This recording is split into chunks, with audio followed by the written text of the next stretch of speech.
ಇವತ್ತಿನ ಈ ವಿವರಣೆಯಲ್ಲಿ ನೇರವಾಗಿ ವಿಷಯಕ್ಕೆ ಬರೋಣ. ಕರ್ನಾಟಕ ಸರ್ಕಾರದ ನೋಂದಣಿ ಮತ್ತು ಮುದ್ರಾಂಕ ಇಲಾಖೆ ತಂದಿರುವ ಒಂದು ದೊಡ್ಡ ಬದಲಾವಣೆ, ಅದೇ ಎನಿವೇ ರಿಜಿಸ್ಟ್ರೇಷನ್ ಅಥವಾ ಎಲ್ಲಿ ಬೇಕಾದರೂ ಆಸ್ತಿ ನೋಂದಣಿ ಮಾಡುವ ನೀತಿ.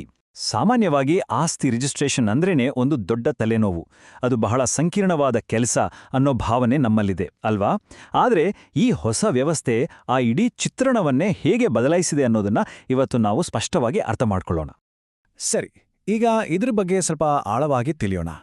ದಸ್ತಾವೇಜುಗಳ ನೋಂದಣಿ ಪ್ರಕ್ರಿಯೆಯು ನಿಜಕ್ಕೂ ಹೇಗೆ ಬದಲಾಗಿದೆ?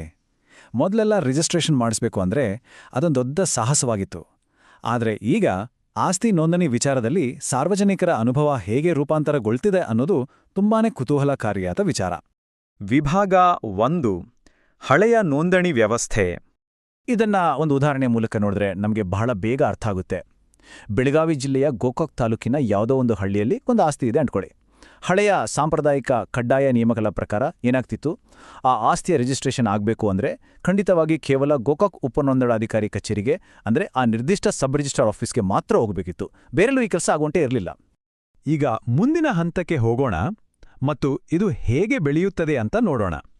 ವಿಭಾಗ 2, ಎನಿವೇರ್ ರಿಜಿಸ್ಟ್ರೇಷನ್, ಅಂದ್ರೆ ಯಾವುದೇ ಸ್ಥಳದಲ್ಲಾದರೂ ನೋಂದಣಿ ಮಾಡಿಸುವ ಹೊಸ ಬದಲಾವಣೆ. ಮತ್ತು ಇದು ಅತ್ಯದ್ಭುತವಾಗಿ ವಿವರಿಸುವುದೇನೆಂದರೆ ಹಳೆಯ ವಿಧಾನಕ್ಕೂ ಹಾಗೂ ಹೊಸ ವಿಧಾನಕ್ಕೂ ಇರುವ ಆ ಬೃಹತ್ ವ್ಯತ್ಯಾಸ. ಒಮ್ಮೆ ಗಮನಿಸಿ, ಹಳೆಯ ವಿಧಾನದಲ್ಲಿ ಕೇವಲ ಆ ಒಂದೇ ಒಂದು ಗೋಕಾಕ್ ಉಪನೋಂದಣಾಧಿಕಾರಿ ಕಚೇರಿಗೆ ಮಾತ್ರ ಸೀಮಿತವಾಗಿದ್ವಿ. ಆದರೆ ಹೊಸ ವಿಧಾನದಲ್ಲಿ ಅದೇ ಆಸ್ತಿಯನ್ನು ಇಡೀ ಬೆಳಗಾವಿ ಜಿಲ್ಲೆಯ ಯಾವುದೇ ಉಪನೋಂದಣಾಧಿಕಾರಿ ಕಚೇರಿಯಲ್ಲಾದರೂ ಆರಾಮಾಗಿ ರಿಜಿಸ್ಟ್ರೇಷನ್ ಮಾಡಿಸಬಹುದು. ಇದೊಂದು ರೀತಿಯಲ್ಲಿ ಕ್ರಾಂತಿಕಾರಿ ಬದಲಾವಣೆ ಅಂತಲೇ ಹೇಳಬಹುದು. ಹಾಗಾಗಿ ಇಲ್ಲಿನ ಬಹುಮುಖ್ಯವಾದ ಅಂಶ ಏನಪ್ಪ ಅಂದ್ರೆ ಈ ಎನಿವೇರ್ ರಿಜಿಸ್ಟ್ರೇಷನ್ ಪ್ರಕ್ರಿಯೆಯ ನಿಖರವಾದ ಅರ್ಥ. ಒಂದೇ ಜಿಲ್ಲೆಯ ವ್ಯಾಪ್ತಿಯಲ್ಲಿ ಬರುವ ಯಾವುದೇ ಉಪನೋಂದಣೆ ಅಧಿಕಾರಿ ಕಚೇರಿಯಲ್ಲಿ ಒಂದು ನಿರ್ದಿಷ್ಟ ಆಸ್ತಿಯನ್ನು ನೋಂದಣಿ ಮಾಡಿಸುವ ಅದ್ಭುತ ಸ್ವಾತಂತ್ರ್ಯ ಇದು. ಅಂದ್ರೆ ಆಸ್ತಿ ಗೋಕಾಕ್ನಲ್ಲಿದ್ದರೂ ಅನುಕೂಲಕ್ಕೆ ತಕ್ಕಂತೆ ಬೆಳಗಾವಿ ಜಿಲ್ಲೆಯ ಬೇರೊಂದು ಆಫೀಸ್ನಲ್ಲಿ ಯಾವುದೇ ಅಡೆತಡೆಯಿಲ್ಲದೆ ರಿಜಿಸ್ಟ್ರೇಷನ್ ಮುಗಿಸ್ಕೊಳ್ಬೋದು. ವಿಭಾಗ 3, ಇಲಾಖೆಯ ಹೆಚ್ಚಿನ ಮಾಹಿತಿಗಳು. ಈಗ ಈ ಸ್ಲೈಡಲ್ಲಿ ನಿಜಕ್ಕೂ ಆಸಕ್ತಿದಾಯಕವಾದ ವಿಷಯ ಏನಂದ್ರೆ, ಇಲಾಖೆಯು ಕೇವಲ ನಿಯಮಗಳನ್ನು ಮಾಡುವುದಷ್ಟೇ ಅಲ್ಲ, ಬದಲಾಗಿ ಸಾರ್ವಜನಿಕರಿಗೆ ಉಪಯುಕ್ತ ಮಾಹಿತಿಯನ್ನು ತಲುಪಿಸಲು ಸೋಷಿಯಲ್ ಮೀಡಿಯಾವನ್ನು ಎಷ್ಟು ಚೆನ್ನಾಗಿ ಬಳಸ್ಕೊಳ್ತಿದ್ದೆ ಅನ್ನೋದು. ಹೌದು, ಇಲಾಖೆಯ ಇಂತಹ ಮತ್ತಷ್ಟು ಅಪ್ಡೇಟ್ಸ್ಗಳಿಗಾಗಿ ಅವರ ಅಧಿಕೃತ ಸಾಮಾಜಿಕ ಮಾಧ್ಯಮ ಖಾತೆಗಳನ್ನು ಫಾಲೋ ಮಾಡಿ, ಲೈಕ್ ಮಾಡಿ ಮತ್ತು ಶೇರ್ ಮಾಡಿ ಅಂತ ತಿಳಿಸಿದ್ದಾರೆ.